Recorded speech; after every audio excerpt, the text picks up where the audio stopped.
अस्सलामुअलैकुम व्यूअर्स, आज मैं आपके साथ शेयर करूंगी एक धमाकेदार ज़बरदस्त किस्म की आज़मूदा रेसिपी। इसे हम रेसिपी भी कह सकते हैं और रेमेडी भी कह सकते हैं। जी हाँ, तो व्यूअर्स, आज मैं आपके साथ चिकन वेजिटेबल सूप बनाने की एक सिंपल सी रेसिपी शेयर करूंगी और ये मेरी बहुत ही आज़मूदा रेसिपी है। जिन लोगों के घरों में शुगर के पेशेंट्स हैं, आप उनको ये सूप बनाकर दीजिए तो यकीन जानिए बहुत ही ज़बरदस्त बेहतरीन रिज़ल्ट्स मिलेंगे आपको देखने को। और उसके अलावा अगर आप वेट लॉस करना चाहते हैं तो फिर भी ये आपके लिए बेस्ट सूप रेसिपी है। बहुत ही सिंपल और आसान तरीके से ये सूप मैं आपको तैयार करना सिखाऊंगी। बहुत सारे न्यूट्रिएंट्स और विटामिन से भरपूर सूप है ये। हाई ब्लड प्रेशर के मरीज़, शुगर के मरीज़ और या फिर मोटापे वाले लोग जो हैं इसे बेफ़िक्र होकर इस्तेमाल कर सकते हैं। उसके अलावा इस बदलते मौसम में नज़ला, ज़ुकाम और खांसी से महफूज रखने के लिए आप अपनी पूरी फैमिली को ये सूप बनाकर सर्व कर सकते हैं। तो चलिए ये मज़ेदार और हेल्दी किस्म का सूप बनाना स्टार्ट करते हैं। तो सूप तैयार करने के लिए सबसे पहले मैंने लिया है 1.5 table spoon olive oil. Olive oil जो है हमारी सेहत के लिए बेहद फ़ायदेमंद होता है। इसे थोड़ा सा मैंने ग्रीस कर लिया है कढ़ाई को इस तरह से हिलाते हुए। तो बस आपने थोड़ी सी मिकदार में ही यूज़ करना है। अब मैंने यहाँ पे 5 से 7 जवे लिए थे लहसुन के, उन्हें बिल्कुल बारीक बारीक छुरी से चॉप कर लिया था। इनको मैंने डाल दिया है इस ऑयल के अंदर। बिल्कुल लाइट सा गोल्डन कलर आने तक हमने इस लहसुन को फ्राई कर लेना है।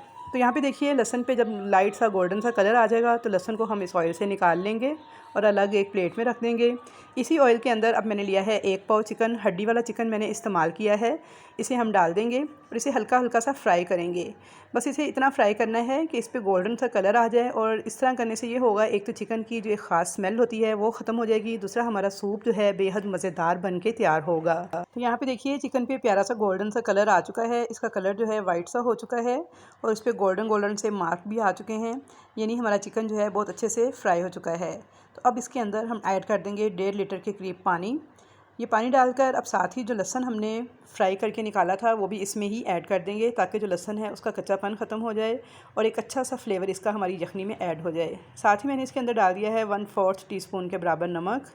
कवर कर दूंगी इसको और 25 से 30 मिनट के लिए मीडियम फ्लेम पे पकने के लिए छोड़ दूंगी, ताकि चिकन हमारा टेंडर हो जाए और अच्छी सी यखनी जो है वो रेडी हो जाए। दूसरी तरफ मैं सब्जियों को तैयार कर लूँगी तब तक। तो यहाँ पे मैंने 1 टीस्पून के बराबर लिया है ऑलिव ऑयल। इसे गर्म करूँगी और इसके अंदर मैंने सब्जियाँ ली हैं थोड़ी, बंद गोभी, शिमला मिर्च और गाजर, जिसमें से मैंने एक छोटे साइज़ की प्याज ली है बारीक काट कर। इस प्याज को मैं सबसे पहले फ्राई कर लूँगी। हल्का सा बस मैंने सोटे करना है इस प्याज को, इसका डार्क ब्राउन कलर आपने हरगिज़ नहीं आने देना। तो यहाँ पे देखिए जब थोड़ा सा प्याज मेरा सोटे हो चुका था तो मैंने इसके अंदर बाकी की वेजिटेबल्स भी ऐड कर दी हैं। 1 से 2 मिनट तक हाई फ्लेम पर मुझे इन वेजिटेबल्स को बस हल्का सा सोटे कर लेना है। आपने वेजिटेबल्स को बहुत ज़्यादा नहीं पकाना, वरना इससे इनका क्रंच भी ख़त्म हो जाएगा और इनकी जो रंगत है वो भी ख़राब हो जाएगी। तो यहाँ पे देखिए जी मैंने 1 से 2 मिनट सब्जियों को सोटे कर लिया था। थोड़ी सी मैंने काली मिर्च और बिल्कुल थोड़ा सा नमक मैंने ऐड किया है, क्योंकि यखनी में भी हमने 1/4 टीस्पून ऐड किया था। तो अब भी बिल्कुल थोड़ा सा ऐड करेंगे। आप हस्बे ज़ायका भी ऐड कर सकते हैं, लेकिन अगर आप शुगर या ब्लड प्रेशर के मरीज़ों के लिए बना रहे हैं तो फिर बहुत ही कम नमक ऐड कीजिएगा। तो व्यूअर्स, आप मुकम्मल टिप्स को फॉलो करते हुए अगर ये सूप तैयार करेंगे तो यकीन जानिए ये मुकम्मल न्यूट्रिएंट्स से भरपूर, विटामिन से भरपूर सूप आपको एकदम इतनी एनर्जी फ्राहम करेगा और बेहद फ़ायदेमंद साबित होगा आपकी फ़ैमिली के लिए। यहाँ पे देखिए जी मैंने सब्जियों को 1 से 2 मिनट तक सोटे कर लिया था। अब मैं इसके अंदर ऐड कर दूँगी चिकन को। जो मैंने यखनी तैयार की थी तो उसे मैंने श्रेड कर लिया था। यखनी को तैयार करने के बाद मैंने उसमें से चिकन की बोटियाँ निकाल के हड्डियाँ अलग कर दी थी। चिकन को श्रेड कर लिया था, जो कि मैंने अब इसके अंदर ऐड कर दिया है और यखनी मैंने सेपरेट कर ली थी। अच्छी तरह से इस चिकन को भी मैं इस सब्जियों के साथ पका लूँगी सिर्फ 1 मिनट तक। अब इसके अंदर मैं यखनी ऐड कर दूँगी जो कि हमने शुरू में तैयार की थी। यखनी डालने के बाद मैं इसमें 1 बॉयल आने का इंतज़ार करूँगी और अब मैं इसको कवर करके 4 से 5 मिनट तक पका लूँगी। बस आपने 4 से 5 मिनट तक ही अब इन सब्जियों को पकाना है। बहुत ज़्यादा पकाने से सब्जियों के सारे विटामिन्स और न्यूट्रिएंट्स ज़ाया हो जाते हैं। तो यहाँ पे 4 से 5 मिनट हो गए थे सब्जियों को पकते हुए, तो चेक कर लेते हैं। तो देखिए माशाल्लाह बहुत ही ज़बरदस्त खुशबूदार हमारा सूप बन के तैयार हो चुका है। 1 टेबल स्पून इसमें मैंने सिरका ऐड कर दिया है। आप चाहें तो नींबू का रस भी ऐड कर सकते हैं। अच्छी तरह से इसे मिक्स कर लेंगे और सर्व कर लेंगे। तो लीजिए जनाब, हमारा न्यूट्रिएंट्स एंड विटामिन से भरपूर सूप तैयार है। डायबिटिक पेशेंट्स को आप स्पेशली ये सूप डेली बनाकर दीजिएगा तो इंशाल्लाह ताला उनकी शुगर जो है वो तो कंट्रोल में आएगी ही साथ उनकी वीकनेस भी ख़त्म होगी और वो बहुत ज़्यादा एनर्जी फील करेंगे।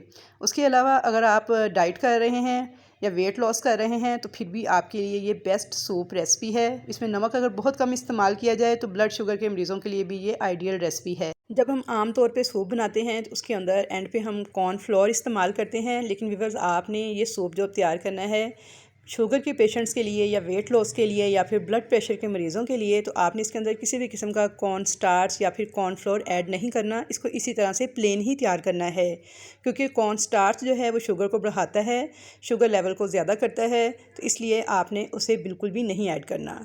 तो आई होप व्यूअर्स कि आपको मेरी आज की ये रेसिपी बहुत ज़्यादा पसंद आएगी। रेसिपी पसंद आए तो वीडियो को लाइक शेयर करना मत भूलिएगा। चैनल पर नए हैं तो सब्सक्राइब कीजिएगा और कमेंट्स बॉक्स में अपना फीडबैक ज़रूर दीजिएगा कि कैसी लगी आपको आज की वीडियो। इंशाल्लाह ताला मुलाकात होगी एक और अच्छी नई रेसिपी के साथ। तब तक के लिए अल्लाह हाफिज़।